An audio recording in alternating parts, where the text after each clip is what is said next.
Hi, I'm Dave Seibel, Managing Partner of AGS Aurora Financial Services. Think about this. At Aurora, one of our driving principles is to rethink the conventional wisdom. How about this one? We have always been told that certain investments are safe and others are, well, risky. We often accept this without much thought. Take stocks and bonds, for example. The conventional wisdom has always been that, in general, stocks are risky and bonds are relatively safe. Let's rethink this for a minute. While it's true that once you own a bond, it will pay you the stated interest rate until maturity, did you know that the price or the value of bonds works in an opposite direction from that of interest rates? What this means is that as interest rates go up, the price of bonds will go down. Let's look at an example.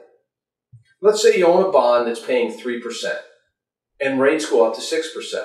How many people are going to want your bond that's only paying 3%? Not many. Remember, the good news is that while the value of your bond may decrease, in most cases it will still provide the same income until maturity. With interest rates hovering at near zero, eventually rates will have to go up. When's this going to happen? Who knows? What you should know that it will have an effect on the value of the bonds in your portfolio. Understanding how this can affect your financial plan may just eliminate some sleepless nights. If you'd like more information on this or any other financial topic, give us a call. Welcome back. I'm here with Tom Costello, Safety Training Consultant. How are you today, Tom? Great, David. How about you? I'm doing just fine. Thanks for coming in today. Tom, safety training is something that most people probably don't give much thought to. Tell us a little bit about what you do. Sure. I'm an OSHA outreach trainer. So what I'll do is I will come to your business and I'll provide OSHA training. We start with certain mandatory topics, such as slip and fall, fire exits, fire prevention, and that type of thing. Things that are common to many industries. And then we'll look at the company that we're serving and we'll go into a more specific training. So if you're a welding company, we'll provide welding safety training. If you enter confined spaces, we'll provide that type of training.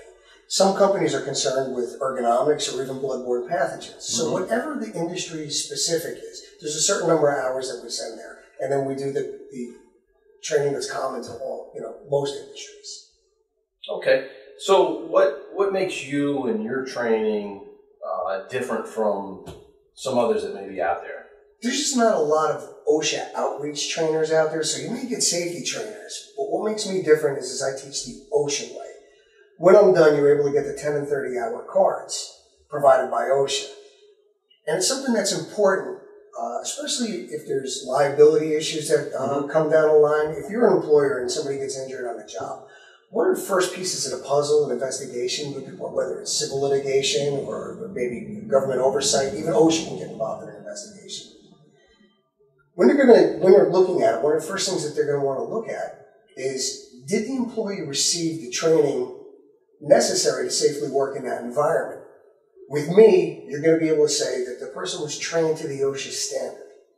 I'm also mandated to keep my records for at least 5 years. Now, in today's computers, I can keep them forever. But there's a record of the curriculum I taught and the people I taught held by the Department of Labor. So that's important that you're able to prove training.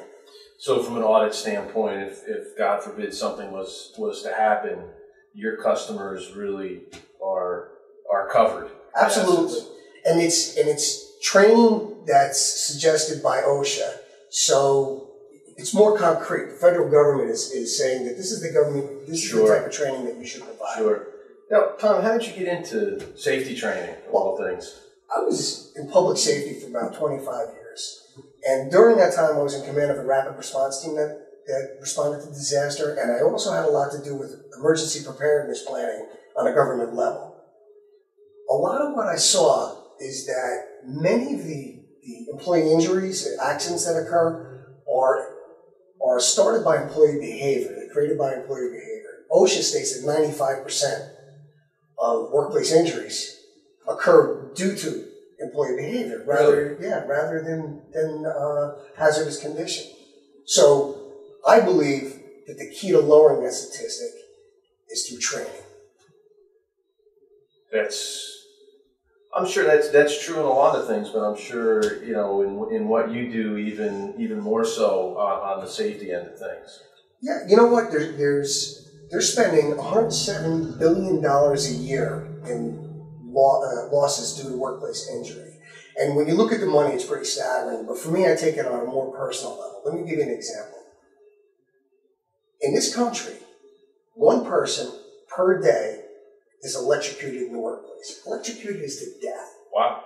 Okay, so I look at it as people are being sent to the electric chair every day, and their crime is they went to work.